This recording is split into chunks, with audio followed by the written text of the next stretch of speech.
अस्सलाम वालेकुम। आज हम अपना अगला टॉपिक स्टार्ट करते हैं जो कि बायोलॉजी के सेकंड चैप्टर का है, प्रोटीन्स। आज हम इसके अंदर प्रोटीन्स की डेफिनेशन पढ़ेंगे, प्रोटीन्स होती क्या हैं और उसके साथ साथ प्रोटीन्स की इम्पॉर्टेंस और प्रोटीन्स के फंक्शंस। ये चीज़ें आज के हमारे सिलेबस कंटेंट के अंदर होंगी। सबसे पहले प्रोटीन्स की डेफिनेशन देखते हैं। Proteins are the polymers of amino acids, the compounds carbon, nitrogen, oxygen and hydrogen. अब यहाँ पर सबसे पहले हमें पॉलीमर वर्ड को देखना पड़ेगा कि पॉलीमर का मीनिंग क्या होता है। जब भी वर्ड पॉली आ जाता है इसका मतलब होता है मैनी, और यहाँ पर पॉलीमर जोन्स है वो हमारे पास बहुत ज़्यादा अमाइनो एसिड के मिलने को हम कह रहे हैं कि बहुत ज़्यादा काउंट में अमाइनो एसिड्स मिल रहे हैं। और अमाइनो एसिड्स क्या हैं? अमाइनो एसिड्स के बारे में हम आगे लिख रहे हैं कि वो कंपाउंड जो कि कार्बन, नाइट्रोजन, ऑक्सीजन और हाइड्रोजन से मिलकर बने होते हैं। कभी कभार इनके अंदर सल्फ़र भी होता है, कभी कभार होता है, हमेशा नहीं होता, इस चीज़ को याद रखना है। तो अमाइनो एसिड्स जो कि कार्बन, नाइट्रोजन, ऑक्सीजन, हाइड्रोजन से मिलकर बने हैं, उनकी बहुत ज़्यादा अकोमुलेशन से, उनकी बहुत ज़्यादा बॉन्ड बनाने से हमारे पास प्रोटीन्स आ जाती हैं।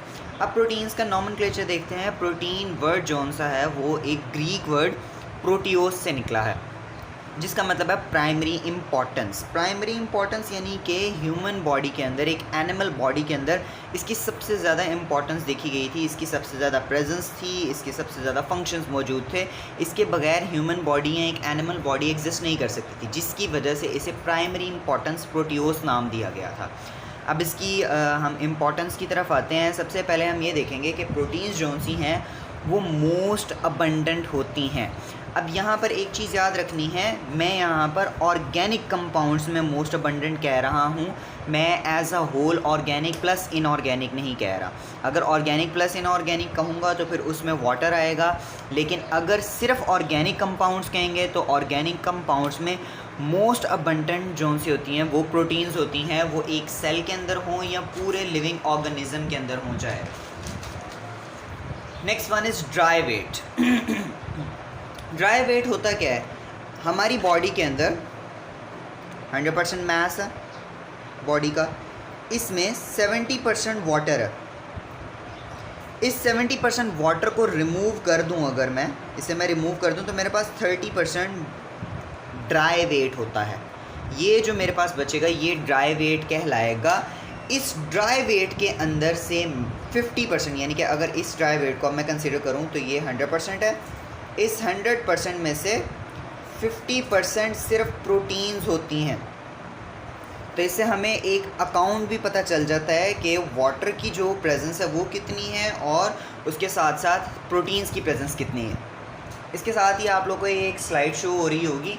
इसके अंदर अगर आप जो फर्स्ट पिक्चर है वो देखें तो फर्स्ट पिक्चर के अंदर लिखा हुआ है, एक सेल है, सेल के अंदर 70% वाटर, बाकी 30% उसका ड्राई वेट शो हुआ है। और उस 30% के अंदर 15% यानी कि उस 30 का 50% जोन सा है, 15% सिर्फ प्रोटीन्स शो की गई हैं।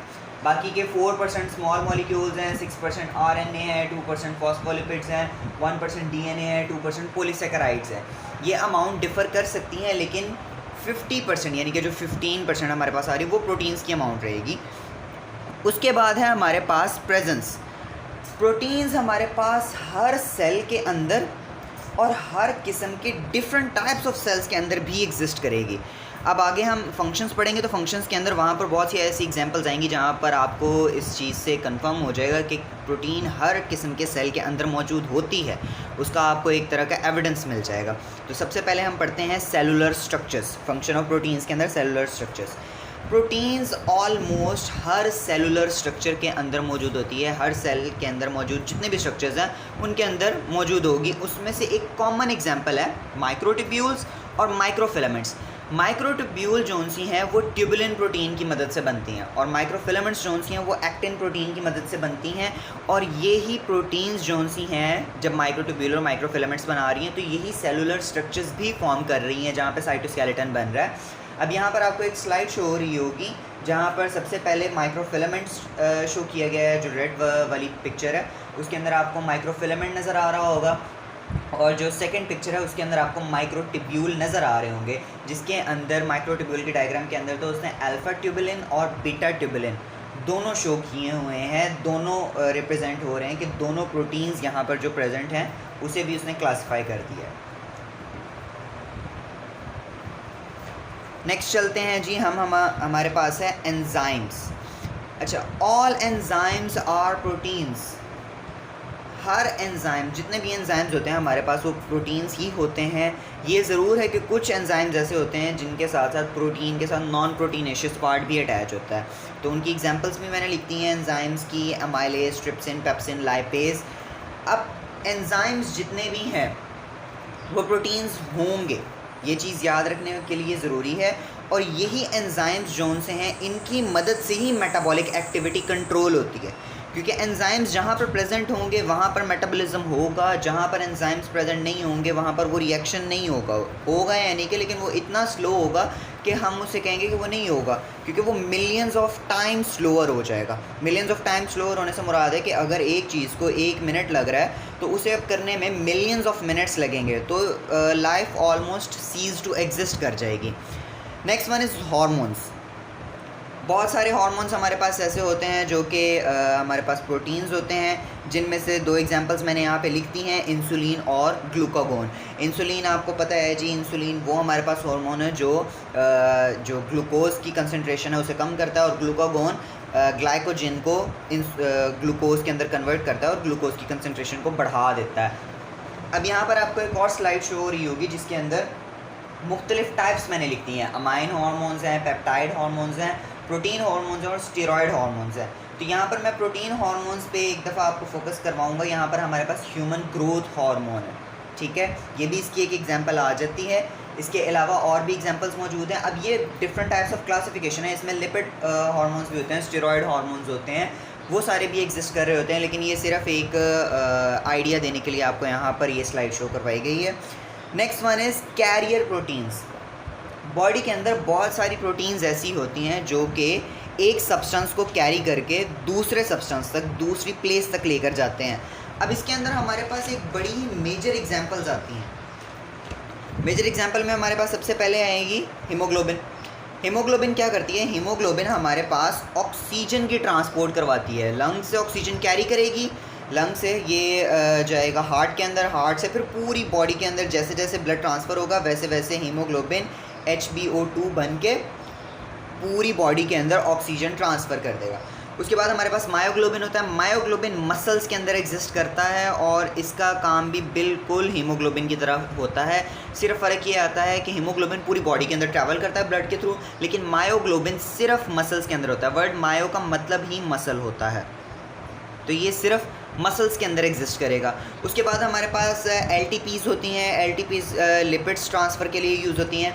अब कैरियर प्रोटीन्स जो सी होती है ना, प्रोटीन कैरी करने वाले जो प्रोटीन्स होती हैं हमारे पास, उनकी भी आगे 2 तरह की टाइप्स हैं, वो है कैरियर प्रोटीन्स और चैनल प्रोटीन्स। अब यहाँ पर बुक के अंदर इनकी डिटेल्स नहीं बयान हुई, इसलिए इस चीज़ के अंदर हम नहीं जाएंगे। यहाँ पर आपको एक स्लाइड शो करवा देता हूँ मैं जी, ये स्लाइड शो हो रही होगी। इसके अंदर आपको दोनों प्रोटीन्स शो हो रही हैं कि एक तरफ हमारे पास कैरियर प्रोटीन है, दूसरी तरफ चैनल प्रोटीन है। चैनल प्रोटीन सिर्फ एक रास्ता बना देती है, चैनल कैनाल रास्ता बन जाएगा जिसके ज़रिए प्रोटीन्स जो सी सर्कुलेशन है या फिर जो मूवमेंट है मोर डिफरेंट सब्सटेंसेस की वो कैरी हो सकती है। जबकि कैरियर प्रोटीन्स जो सी हैं वो एक एक करके सबको कैरी कर रही हैं यहाँ पर और दूसरी प्लेस तक पहुँचा रही हैं। नेक्स्ट हम चलते हैं इम्यूनिटी के ऊपर। इम्यूनिटी जो है, जितनी भी एंटीबॉडीज़ बॉडी के अंदर एग्जिस्ट करती हैं, all the antibodies are proteins.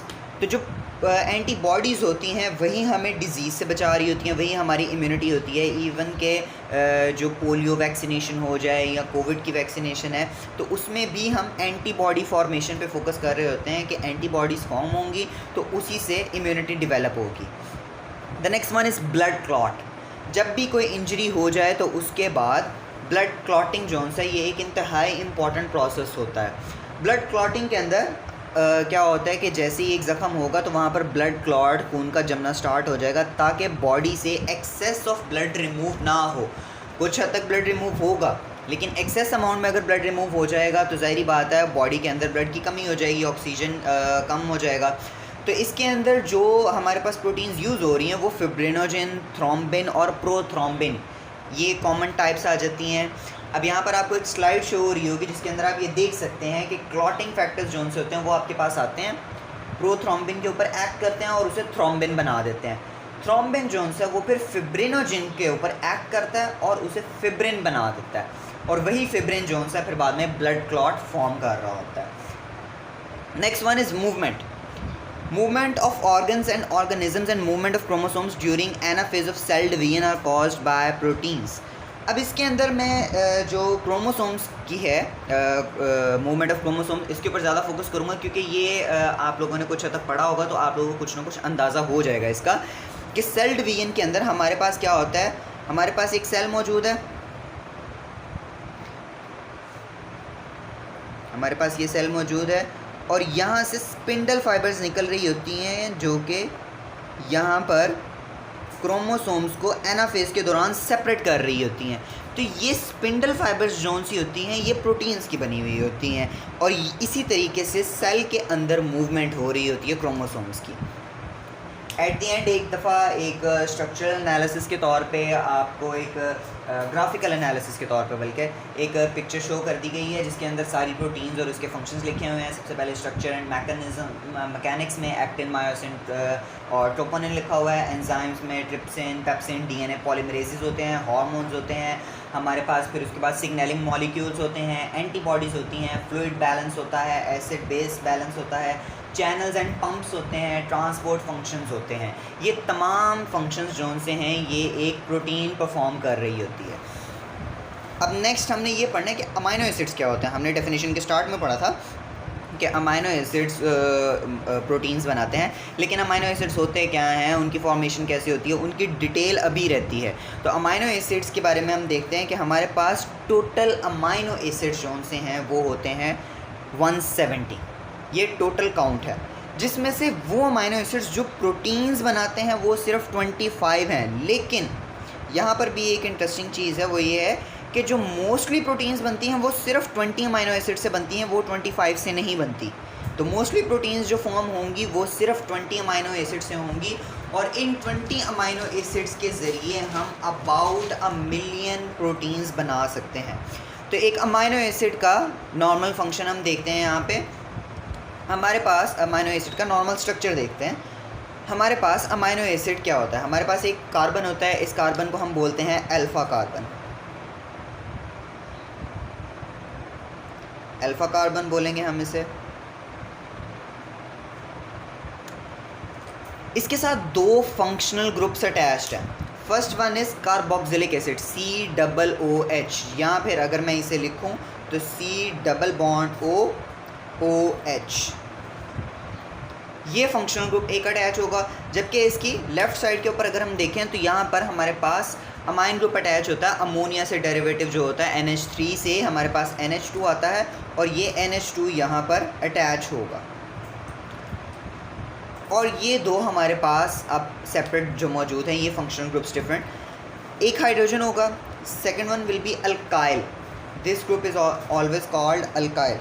Alkyl group जौन सा है वो वेरिएबल होता है। हमेशा किसी भी अमाइनो एसिड के अंदर सिर्फ अल्काइल ग्रुप चेंज होगा, COOH कार्बोक्सिलिक ग्रुप या फिर अमाइन ग्रुप, यहाँ पर हाइड्रोजन नहीं चेंज होता।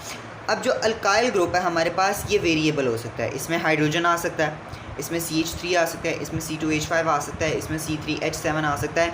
इन शॉर्ट अगर मैं एक फार्मूला लिखूँ CnH2n+1, तो जो भी हमारे पास नंबर होगा वो इस फार्मूला के ऊपर एप्लीकेबल होगा। यानी कि अगर मैं कहूँ कार्बन नंबर सपोज करते हैं हाइड्रोजन के लिए, अगर मैंने सेटिस्फाई करना है तो हाइड्रोजन के अंदर कार्बन नंबर 0 है, तो ये क्या हो जाएगा, कार्बन 0 हो जाएगा। H2n की जगह 0 आ जाएगा, +1 आ जाएगा, तो ये भी 0 हो जाएगा। ये 2 × 0 0 हो जाएगा और ये 1 रह जाएगा जो कि मुझे सिर्फ एक हाइड्रोजन देगा। इसी को अगर मैं CH3 के ऊपर अप्लाई करूं तब भी ये सेटिस्फाई हो जाएगा। जितने कार्बन नंबर होंगे वो यहाँ पे पुट करते जाएं और आपको वैल्यूज़ मिलती जाएंगी, चाहे वो अगर आप कार्बन नंबर 10 तक लेके जाएं, 11, 12, 20, 100 जितने मर्जी तक ले जाएं। उसके बाद हम देखेंगे पेप्टाइड बॉन्ड। पेप्टाइड बॉन्ड होता क्या है? दो प्रोटीन्स जो आपस में लिंक कर रही होती है ना, उनके दरमियान स्पेसिफिक बॉन्डिंग होती है। बगैर किसी बॉन्ड के प्रोटीन्स आपस में नहीं रह सकती, अमाइनो एसिड्स आपस में नहीं रह सकते। तो जो बॉन्ड दो अमाइनो एसिड्स को मिलाने के लिए बनता है उसे हम पेप्टाइड बॉन्ड कहते हैं। अब ये पेप्टाइड बॉन्ड बनता किस तरीके से है? सबसे पहले हमारे पास क्या होता है, ये हमारे पास देखें एक दफ़ा, ये कार्बोक्सिलिक एसिड है। इस कार्बोक्सिलिक एसिड के अंदर ये OH जोन्स है, इसे मैं हाइड्रोक्सिल ग्रुप कह सकता हूँ। ये हमारे पास हाइड्रोक्सिल ग्रुप होता है। अब ये हाइड्रोक्सिल ग्रुप और दूसरा पेप्टाइड होगा, दूसरा अमाइनो एसिड होगा, यही वाला नहीं होगा। दूसरे अमाइनो एसिड से ये NH2 जो होगा, इसका हाइड्रोजन, ये मिलेंगे और वाटर रिलीज़ कर देंगे। इसे मैं यहाँ पे शो भी कर देता हूँ। यहाँ पर मैंने ग्लाइसिन और एलानिन दो अमाइनो एसिड्स लिए हैं।